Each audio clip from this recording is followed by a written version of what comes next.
Bienvenue sur RDC News. Aujourd'hui, une question brûlante. La diplomatie peut-elle encore changer quelque chose dans le conflit entre la RDC et le Rwanda, alors que Félix Tshisekedi et Paul Kagame sont attendus à Washington? Le terrain, lui, dit tout autre chose. Installez-vous, ce dossier est crucial pour l'avenir de la RDC. Le 4 décembre prochain, les présidents Félix Tshisekedi et Paul Kagame doivent se retrouver à Washington pour signer l'accord de paix entériné depuis le 27 juin 2025.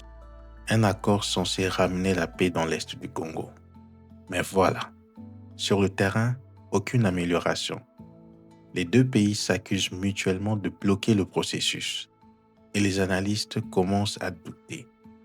À quoi servirait une nouvelle signature si la désescalade n'existe nulle part?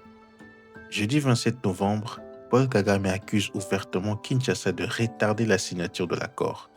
Réaction immédiate de la RDC. Patrick Mouyaya, porte-parole du gouvernement, répond fermement. Nous l'attendons sur le terrain du respect de ses engagements.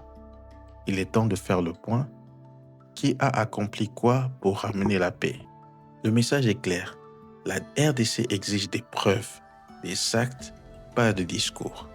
Un autre document est aussi sur la table. L'accord cadre d'intégration économique entre les deux pays. Olivier Nduhungirehe, chef de la diplomatie rwandaise, insiste sur son importance. Investissement conjoint, projet commun, développement économique transfrontalier, mais à Kinshasa, la réticence est palpable.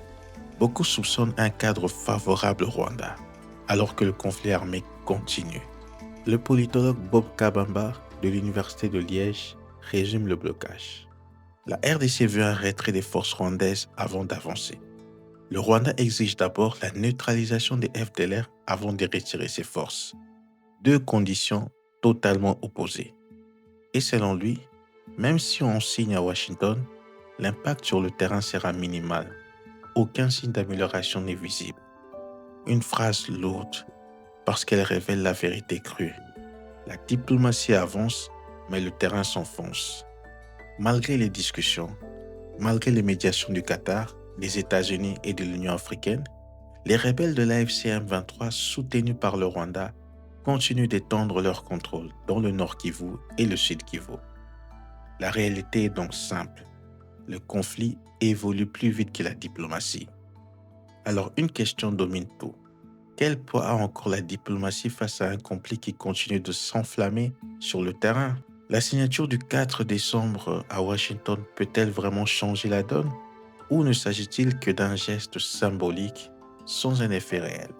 Dites-nous en commentaire, pensez-vous que l'accord de Washington peut ramener la paix dans l'est de la RDC? Abonnez-vous, activez la cloche et restez connectés.